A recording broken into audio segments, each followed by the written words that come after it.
So good morning, everyone, or good afternoon, depending on where you're at. I'm Larry Boris, Executive Director of the National Association of Worksite Health Centers. I want to thank you for joining us today.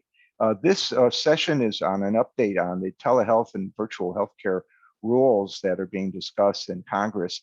And then we're going to have some great individual speakers from our partner, ERIC, the ERISA Industry Committee, talking about the impact and the developments in the future for this area as it impacts worksite health centers and employer benefits in general.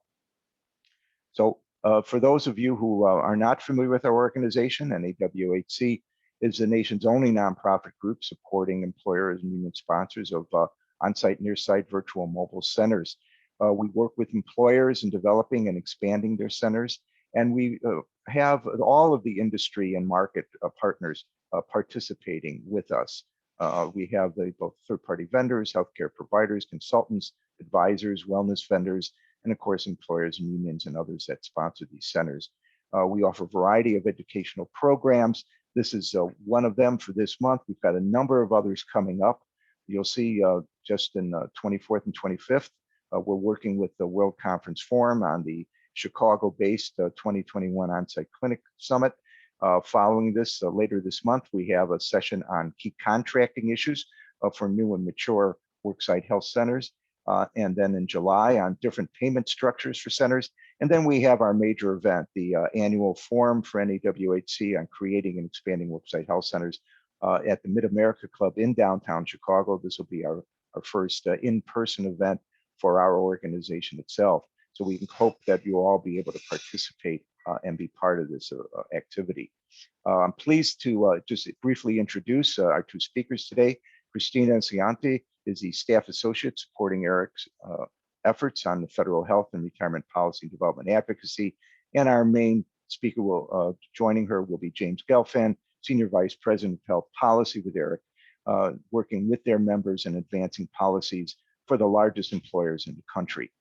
So with that, I am now going to change my share, stop mine, and allow Cristina to take over. So with that, I think you should have that shortly, Cristina. Let me know when that comes through. And otherwise, I'll turn it over to you. Perfect. While we get that going, thank you so much, Larry, for the opportunity to be here and to partner with NAWHC on this and other endeavors.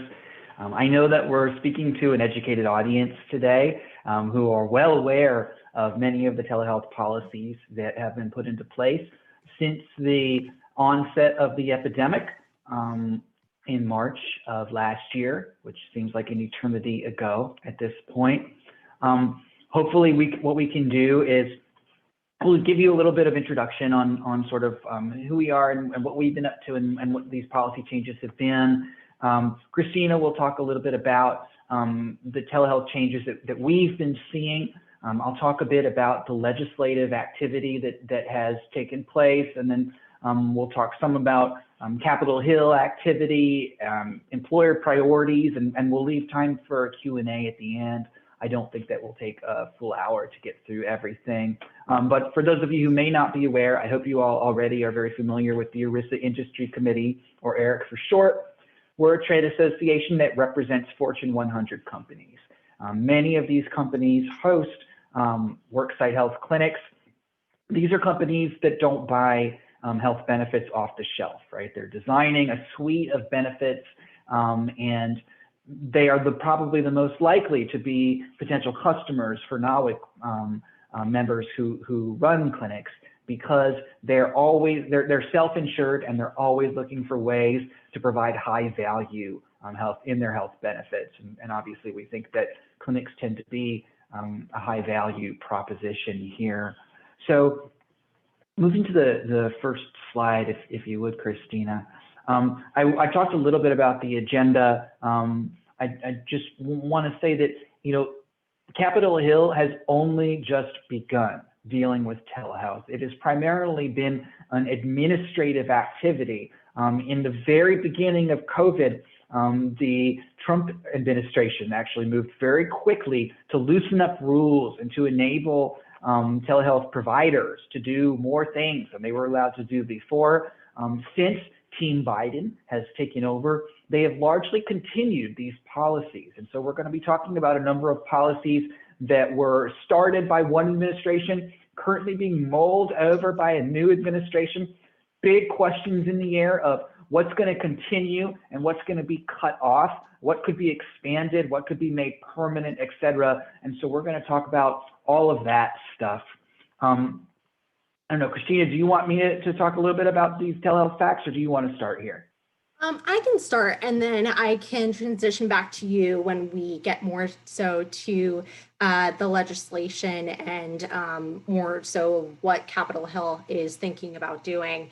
But to give you a more so our perspective of telehealth before the pandemic, as no surprise, telehealth's been around for a while. It's actually probably been around older than myself. I don't mean to say that to make everyone feel old, but more so just to show the continuous conversation that James has highlighted that Capitol Hill needs to address. And as you can see, there's been some, prior to the pandemic, there has been some facts and reports that have come out showing that telehealth services it provided more so on platforms like those that you connect on your phone that with that telehealth companies offer have been on average about $79 compared to an inpatient visit that can range from an average of $146 to even more depending upon the provider that you go and see. But lots of people have enjoyed this telehealth service and or visit, as you could say, with, as you can say, 90% of patients are satisfied with telehealth prior to the pandemic. And now with more so of during the pandemic, utilization has been important now more than ever in offering services to those that really need it. And so, as you can see, I pointed out two studies. So one is Sykes and one is Rand. While Sykes is more so a limited number of patients that have participated, they did actually 61% did use telehealth and went through with a visit, which is very high. And then with the Rand Corporation as well, they have seen an uptick from 2019 to 2020 during the height of the pandemic itself. And James outlined now that the Medicare has waived their policies for telehealth, and the private sector hasn't necessarily caught up with its telehealth use and offerings. So now they have to weigh in and see exactly where to go from here. And so I am happy to pass it along to James. Well, once I review more so these 3 points that are specifically related to the legislation. And the first has to do with first dollar coverage of telehealth that worksite health clinics can participate in as well. And the promotion of telehealth only plans for employees, no matter who the employee is or how long they work for the employee, and then also allowing providers to have that interstate practice so that people can get the care that they truly need. So I'll pass it along to James to more so describe the legislation and what Congress is thinking. Thanks, Christina. I wanted to talk first about the HDHP exemption because this is the oldest piece of policy that has been in place here since close to the beginning of the pandemic. One of the early pieces of legislation that Congress passed was called the CARES Act, Coronavirus Aid, Relief, and Economic Security Act. You can see on the right the flows of funding that take place in that bill. It is a humongous piece of legislation, okay? Thousands of pages, hundreds of different policy proposals that were contained therein. And this was just one tiny little piece of it that, thanks to Senator Steve Daines from Montana, was included. And what that piece said was from the date of passage of the CARES Act in, I believe, March of 2020, or maybe it was a little bit after that, maybe April, through the end of 2021, so active now until December 31st of this year, an individual who is in a high deductible health plan can receive telehealth care that is subsidized or free before that individual hits their deductible. So this is a big deal because, of course, many people were not able to go to the doctor, but employers want, if you're sick, employers want you to go, right? And by making it so that there wouldn't be a financial barrier that would prevent people, potentially prevent them from using the telehealth, we felt that it would improve healthcare and overall health. And by the way, what we're hearing from our employer member companies is primarily that this has been successful. It has not led to overutilization. It has substituted certain utilization that would have taken place in person. And at the same time, it has saved time and money for beneficiaries. So we're big fans of this policy. I think that this is important for clinics because many worksite health centers, our understanding is, have gone virtual, and care that was offered in a virtual setting would therefore be able to be offered without having the beneficiary have to pay their deductible first. So this is a big win. Obviously, having it expire at the end of this year, not great. But that was a compromise that was struck last year. We, of course, had begun by asking for a permanent policy change, and Congress said, no, let's try this out and let's see what happens first. So on to the next slide, please. As you may have seen, just a couple of weeks ago, a bipartisan bill was introduced in the Senate. And so again, it was Senator Steve Daines from Montana, but this time he partnered with Senator Catherine Cortez Masto from Nevada. And what they did was they introduced a bill that said they're going to take this policy that allows people on a high deductible health plan to receive telehealth prior to paying their full deductible and make it permanent. Right, so rather than have it expire at the end of this year, it'll go on forever.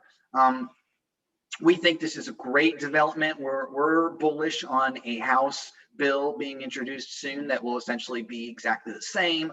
So once you've got a bill that is bipartisan, so you've got Republicans and Democrats, and it's bicameral, so you've got the Senate and the House all together, that is when you start to get close to seeing policy resolved and passed into law. This is a change to the tax code, right? Because the laws governing high deductible health plans are written in the section of the tax code that governs health savings accounts. And as such, in order for this bill to become law, there probably needs to be a bigger piece of legislation that's going to get to President Biden's desk. And that legislation is going to have other provisions in it that deal with the tax code. And that's just, the way Congress works. They say you want to do a tax bill, it needs to be part of a package of tax bills. And you want to get a vote on something, it's very unlikely to get a vote that's on a sort of a rifle shot policy like this. Because in order to have, the Senate or the House vote on something, a lot of preparation needs to take place, a lot of floor time needs to be dedicated, right? So that's a very limited number of hours. I think I was told that there's fewer than 30 hours of floor time in the United States Senate between today and the August recess when they leave for a month. So you can imagine there's only 30 hours and it takes several hours to even consider any piece of legislation. They don't do little bills, right? They only do very big bills. So for the Telehealth Expansion Act to become law, it's going to need to be part of a big bill, but we feel good about this as something that is likely to actually happen. And so we've been working quite a bit on it and we're bullish on it. Moving on to the next slide, please. Like I said, it's our understanding that many worksite health clinics have taken advantage of this. And this is a way of getting around some of that fair market value requirement that we hate because it keeps people from using the worksite health centers. We're hoping that as this provision becomes more long-term and whether it's extended for another couple of years or whether it's made permanent, that all of you, all NAWHC members, will start to do everything they can to take advantage of this, find ways to fit patient care into this exception so that we can offer that care to the beneficiaries without requiring them to pay the full cost of it out of pocket. So moving on, please. It's important to note that Congress is kind of focusing on what is high value care, right? And they've started to have, I guess, a eureka moment where they realize that telehealth, it can be just as good as in-person care in many cases, but cheaper. That means that it's high value. That means that it's something that's worth promoting. It is our belief that all care offered at worksite health clinics fits into that basket of care that is high value. It's cost effective, and it improves health, and it makes a meaningful difference. It's worth the investment. So this is a good time to be doing education. It's a good time to be talking to Congress to make sure that they understand that too. I'm sure that you can imagine every industry in town is trying to make that case. So whatever it is that we do is high value and is the most important, should be offered before the deductible, etc. But the difference is, I think you all have data. You all have a better case to make. And so just putting it out there that now's a good time to be making that case, because that conversation is happening about what is high value and how do we promote it and get it to the front of the queue. So on the next slide, please, Christina. I do think that while you will benefit from it, seeing the Telehealth Expansion Act pass, this isn't your main goal, right? You want the fair market value waived, not just for virtual care, but for all the care that's provided at the clinic. And to do that, we're going to need another piece of legislation, right? It's going to have to be a different piece of legislation, different changes to the tax code, probably different senators who would be the ones who would be championing that. We want to, of course, attach our hip to this one that seems to be moving, but it's important to note that that's going to be a bigger lift, because this is kind of, telehealth's time, right? If you were to make one of those word clouds of what are people in Washington, D.C. talking about in healthcare, and you started it in March of last year, you're going to see telehealth as the super big word in the middle, and everything else is kind of going to be around the center. Health disparities and prescription drugs, all that stuff's going to be smaller, because of the pandemic, right? And so even though we have a good story to tell, we do need to be cognizant of the fact that it's going to be harder to make that case than it would be for telehealth, because telehealth is just, they're going to have an easy go of it right now because of how much focus has been on telehealth already, thanks to the horrific pandemic that we have suffered from. So going on to the next slide, please.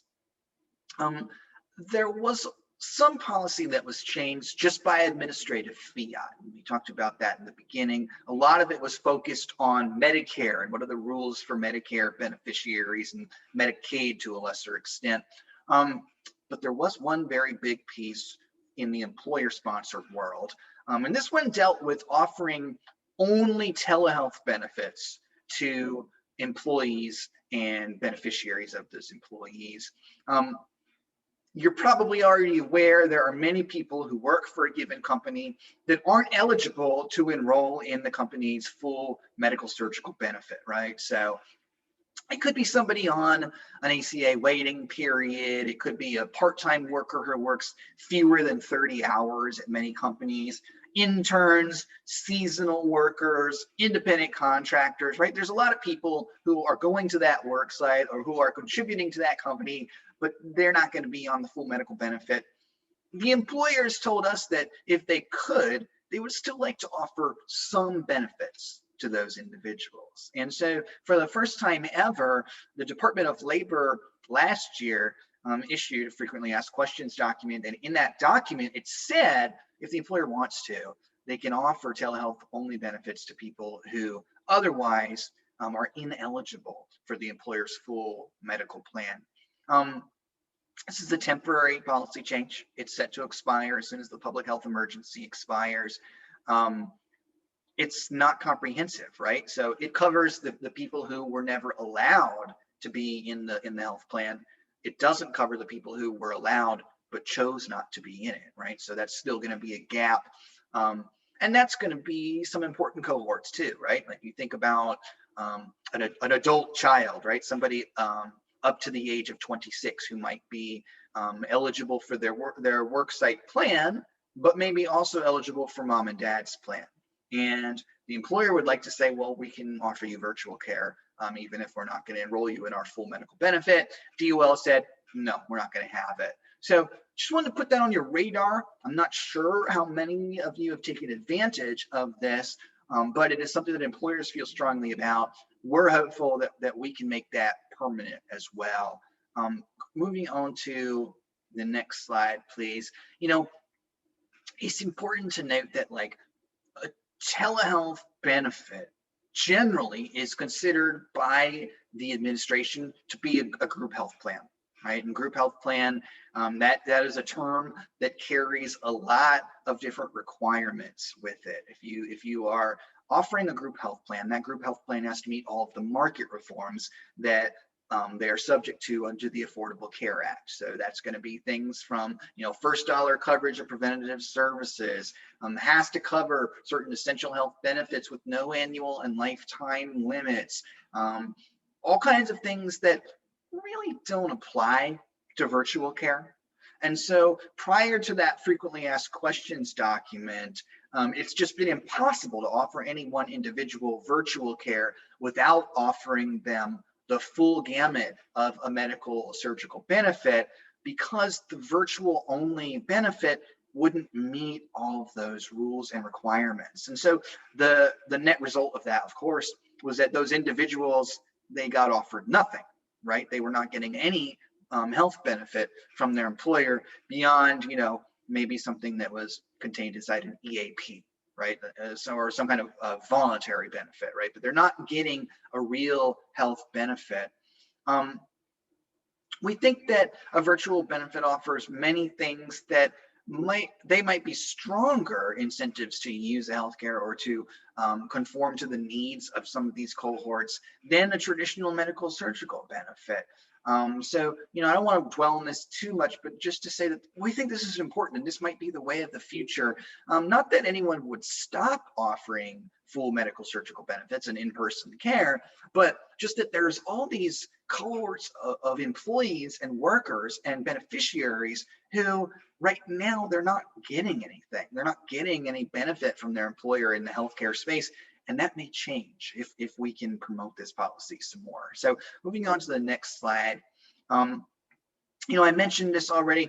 Primarily, it's going to be employers that have a lot of those people who aren't eligible for the full benefits that are going to be interested in this policy, right? So Eric represents many very large retailers. Retailers have a lot of part-time workers. They have a lot of young adults, so they're more likely than, say, a traditional old line manufacturer to be super interested in this, right? Like if you're a manufacturer, you've got a unionized workforce and a collectively bargained benefits plan, this probably isn't a big deal to you. But let's move on to the next slide, please.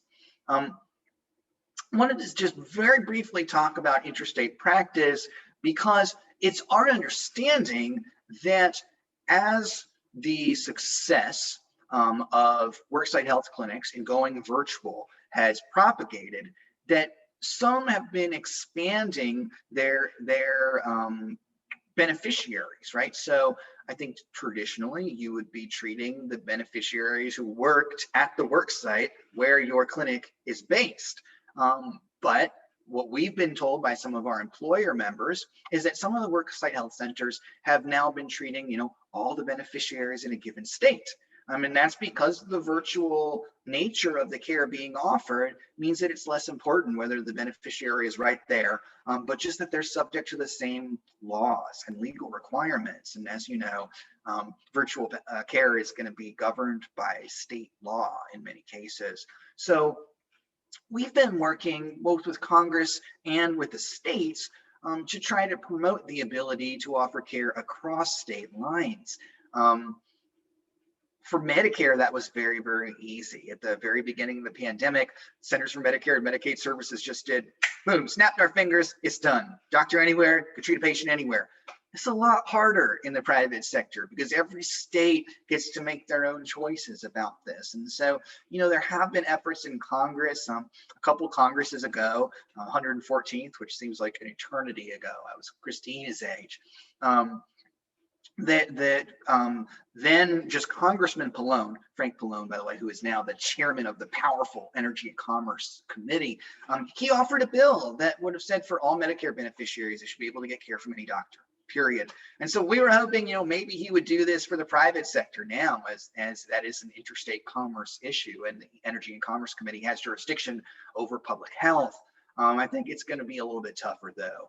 Going on to the next slide. On this one, there are other ways to do it besides getting Congress to act. I mean, Congress would be the easiest. If we could get Congress to just pass a bill that said any doctor can see any patient anywhere, okay, we're done, we're good, right? Or maybe Congress could pass a law that would say, once a provider passes a special exam, right? A special medical board that can offer them a national license rather than saying, your Oklahoma license is now going to be good in North Carolina and Florida and Texas. There could be a new interstate compact. I mean, what we've been doing so far is going to the different states and saying, well, there's an interstate medical license compact that if you sign this, providers in one state can treat patients in your state if they pay, which isn't great, but it's better than nothing. We think there's a possibility that Congress could essentially tell the Department of Health and Human Services, create a new interstate compact, but make it comprehensive, make it so the providers don't have to pay for every different state that they want to practice in. And if we could enact one of these solutions, another one is interstate licensure for providers who are servicing ERISA plans, which we think would be a big deal for our companies. Any of this should be a humongous business opportunity for a worksite health center, right? Because you should be able to cater not just to the individuals who work for the customer or the client in a given state, but all across the country, which we think would be a huge win for the companies. I think would be a huge win for you too. It's going to take some time. It's going to take, there are some parochial interests that benefit from care being segregated by state, okay? Psychiatrists in New York don't have to compete with out-of-state psychiatrists, and they like that, okay? The Wyoming State Medical Board gets paid every time a doctor applies for a license in their state, and they like that, right? So there are these entrenched interests that we would kind of have to roll over in order to get interstate practice to be permitted. But we're working on it, and it's something that we think is a worthwhile endeavor. So going on to the next slide, I think that Christina, you want to tell us a little bit about some of the activity that's taking place?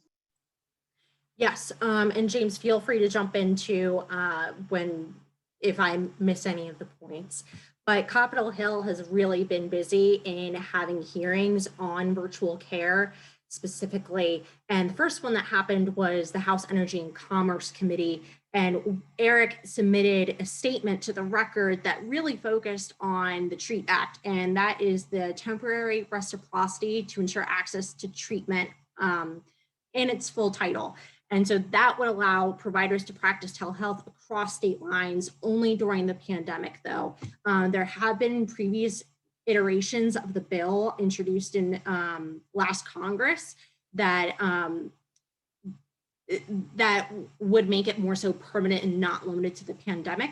However, just during this Congress, they thought that the bill would get more momentum if it was limited just to the pandemic, and then we would be able to go back and tell Congress that, look, there's been progress here. Let's continue this on and push for a larger bill. And then, so with this hearing, members really put up the red flags, saying we need more information. We understand that providing these safe harbors, I guess you could say, are good for right now, but they're very apprehensive of moving forward. And that's kind of the call that everyone's making. at the moment, and they want more data, which is understandable. So we're working with our partners and trying to get them the data that they need to be comfortable with this. But moving on to more so the administration and the agency side, we've highlighted to HHS, Department of Labor, Treasury, IRS, and then more so PBGC, even though it was a broad letter regarding healthcare and retirement. We did focus on the virtual care aspect, so specifically the points that James mentioned regarding state licensing, and also telemedicine specifically. Also dabbled into prescription drugs too, and the transparency and accountability rules that should be coming out any day now, that are being implemented. And I'm thinking about surprise medical billing that should be coming out any day now. But moving back to the Hill, so these two hearings are quite similar, Senate Finance and House Ways and Means. Senate Finance being a bit more recent, and we did submit comments for both of them, highlighting the first dollar coverage and for telehealth, as well as the employee telehealth only plans and interstate licensing. And Congress does want to find a balance. Like I said, I'm reiterating, but they want to understand where to go from here. And there are other pieces of legislation that are being considered that we have written letters of support for, the CONNECT Act, as well as the Equal Access to Care Act, the CONNECT being more so related to Medicare, as well as the interstate practice. But I think I didn't include a slide on this, as it doesn't necessarily relate. It does relate to virtual care and especially worksite health centers, but James actually testified for the House Education and Labor Committee on specifically employers and how they are helping their employees during the COVID-19 pandemic. And we did include research on employers that do have worksite health centers and what they have been doing during the pandemic, as well as some other activities that they've done, especially regarding the opioid crisis. So I'll pass it on to James, as he did testify directly and can kind of give an update on that. Yeah, I mean, anytime that you get in front of the actual members of Congress and not just their 20-year-old staffers, it's always a win and an opportunity to hopefully inculcate some curiosity about ways that they could actually engage in the policy debate. I think that this particular event was focused on mental health, and many of the mental health advocates are focused on what we would think are kind of counterproductive proposals, right? So creating penalties for benefits that don't meet certain standards, or demanding that certain doctors get paid the same as certain other doctors, etc. And so what we tried to bring to the table was a series of positive ideas, as well as examples of things that are being done that are actually helping to connect employees with care. It was incredible how often the subject came up that there's a horrific shortage, obviously, of mental health and behavioral health providers. But many beneficiaries are getting that care. They're just getting it from other sources. And one of the major sources of that are primary care providers. And as we well know, worksite health clinics are a point of access to primary care. And one that many beneficiaries have learned to be unable to live without. So this was a really good opportunity for us to share some of that with Capitol Hill.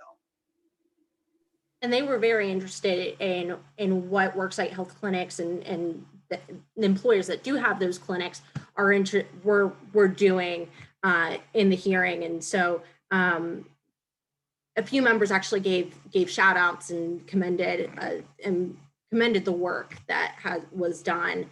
But I can pass it along back to James to describe more so of the policies that we've been working on and how you guys can be, how we are on the same page and can continue in getting Capitol Hill's attention. Yeah, so the next two slides, I believe, they're going to be a run through of Eric's model state legislation. I mentioned earlier that virtual care is governed by state law. And these state laws are not at all consistent, right? In one state, there's one set of rules, and you drive a mile to the east and suddenly a whole nother set of rules. Sometimes this is very deleterious to patients, by the way. But from the perspective just of employers and our vendors, and that includes the worksite clinics, the more we can change those rules to be flexible and to allow the kind of care that we want to buy and that you want to deliver, the better that's going to be for the patients. And so what we did was we had a working group that kind of came up with a sort of a top 10 list of the things that every state should agree to about the way that they are going to regulate for virtual care. So I'm just going to very quickly run through them. First and foremost, we think the same standard of care should apply. This is important because there are many who would say that you get worse care via smartphone than you would in person. And so by saying affirmatively that we support the same standard of care, that kind of disarms a lot of those arguments about why we shouldn't promote telehealth. We don't think that you should require the same reimbursement for in-person care versus virtual care. Part of that is because you can see more patients more quickly via virtual care. You're not having to pay some of the expenses that are associated with shuffling each of these individuals through a brick and mortar site. And partially because there is right now a kind of a vibrant market for virtual care. It's a little bit different than in-person care, where many times, especially when you're talking about like hospitals and provider groups or ambulatory surgical centers that are owned by hospitals, there's not a lot of competition, right? And so that drives up the prices. It inflates healthcare prices. And we don't want to do that in virtual care. We think that law should promote care coordination, right? So you don't want to do things that are going to limit the ability of a virtual care provider from being part of an overall care team or coordinating that team, for being able to contribute to the same electronic medical records and having access to the information in them, et cetera. Another one, and this one blows my mind, we think that prescribing should be allowed via virtual care. There are actually states that pass laws that say you can go to the doctor via telehealth, but they can't prescribe you anything. At which point, many of the patients just throw up their hands and say, well, what's even the point of going to see the doctor if they're going to tell me I need medicine, but they can't get it for me, and I have to then go do another visit, right? So we just think that that's counterproductive and probably inflationary. It doesn't help patients. On to the next slide, please. We'd like to avoid new requirements that don't exist for in-person care. And I think that, there are as many types of those as there are, blades of grass. But it's just worth noting, like, that is one place in which the regulatory environment should be equal, right? There shouldn't be increased scrutiny or increased burdens on providing virtual care as opposed to in-person. Originating sites, it's hard to even imagine how this is still a real thing, but there are still at least a couple states, I want to say there's two, that still say, if you want to use telehealth, you as a patient, you need to go to a approved telehealth facility, as if this was 1992 and you were going to go to a cyber cafe to check your email. We don't think that makes any sense. The patient can obtain a telehealth visit where is convenient to them. It's not the business of the state to tell them where they should or should not do that. We believe that the state should adopt technology neutral requirements. This is really all about, like, are you going to allow, are you going to say that virtual care has to be done via video?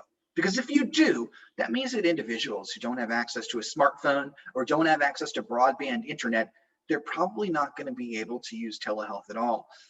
Another one that people don't think about as much in this space is store and forward technology, right? So many providers now will offer a patient portal. And what the patient will do is go into the portal and type out, here's what I'm experiencing. And maybe even they'll like upload a picture of like a skin condition, something like that.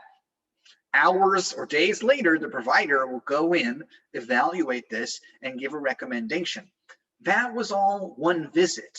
But there are some states who don't, they say that if it's not synchronous, then it's not a visit and therefore it's not permitted. So we think that's counterproductive. We, of course, are promoting these interstate practice and interstate licensure because, again, we'd like to see more providers able to see more patients, right? There are places in the country where there's shortages, and there's places in the country where there is potentially excess volume. And so to make an efficient market, we've got to bring some of that volume to where some of that need is.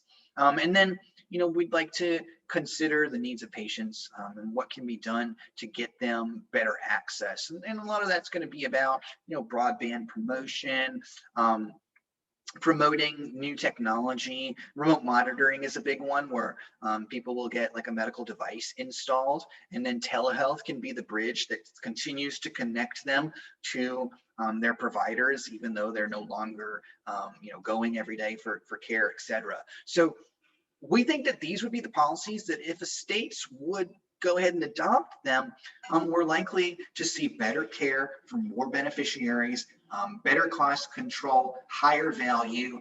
And we've been working state by state by state to get more states to change their laws and adopt this set of rules here. I'd say pretty successfully. A lot of states have adopted a lot of this, but I think that's the end of our formal presentation, and we were going to go. Oh, I did have I've already talked about most of this stuff, but just so you know, high deductible health plans, they're not going to be super popular during a Democrat-run Congress and a Democrat-run administration. But there are some things that we think you could get bipartisan agreement to. So we talked about telehealth.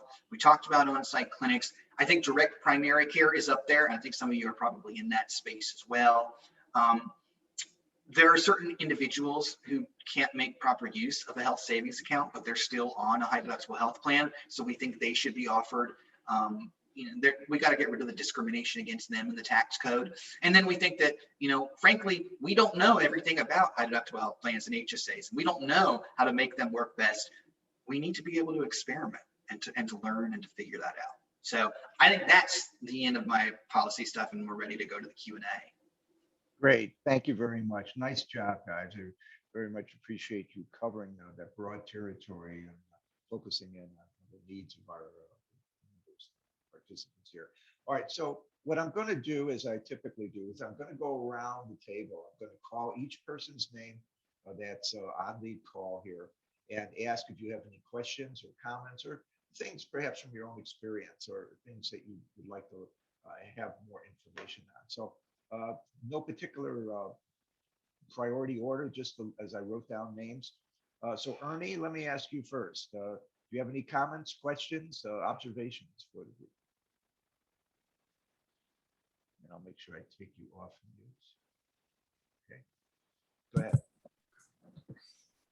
Thank you, Larry. Congratulations on a very clear and promising opportunity with these bills. Eric, thank you for stepping up and leading. Can you give us a feel for timing?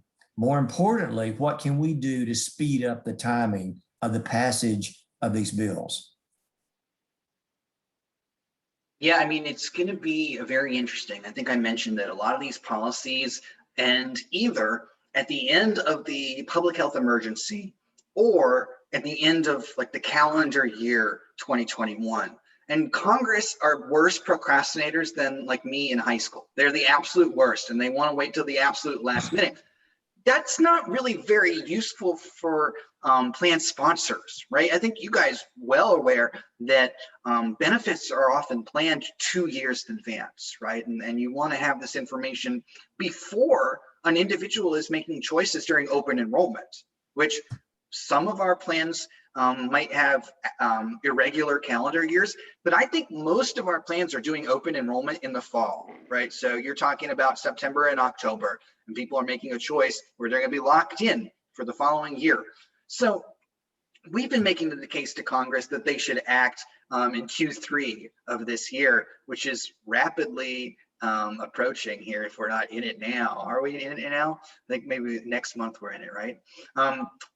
More realistically, I think we're looking at the end of the year. What you're probably going to have is at the end of the fiscal year in September, some major budget bills. And those bills are going to contain some pieces of tax code alteration, right? And I don't know if it's going to be the big ticket stuff like President Biden's been talking about, tax increases on individuals making more than 400 grand, changes to capital gains, et cetera. But if that stuff is in, that's potentially where we could sneak some provisions in. I think that's where we probably would have the best chance. Great. Thanks very much.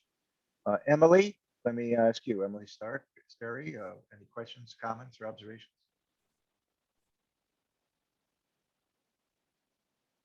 Put yourself off mute if you are. Okay, Trish Smith. Trish, any comments or questions, observations?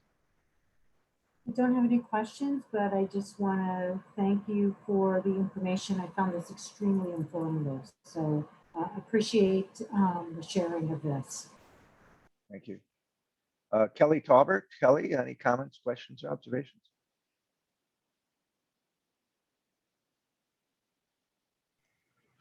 Oh, can you hear me? Yeah, I can hear you now. Oh, thank you. No, I think this, again, I would echo what most of the other fellow attendees have said as far as it being very informative.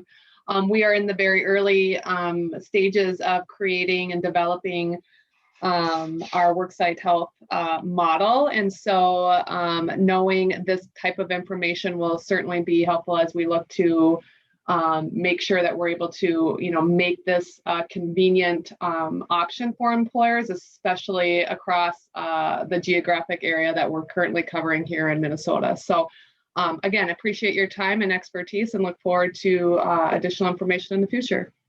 Great, thank you. Kelly, any comments, observations, questions that you might have? Once again, I found it informative, and I think it will give my employer some things to think about in the future. Thank you.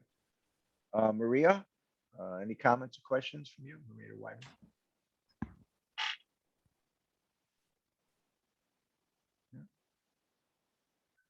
And let me ask Paul. Paul Dempsey, any comments or questions, observations you'd like to make?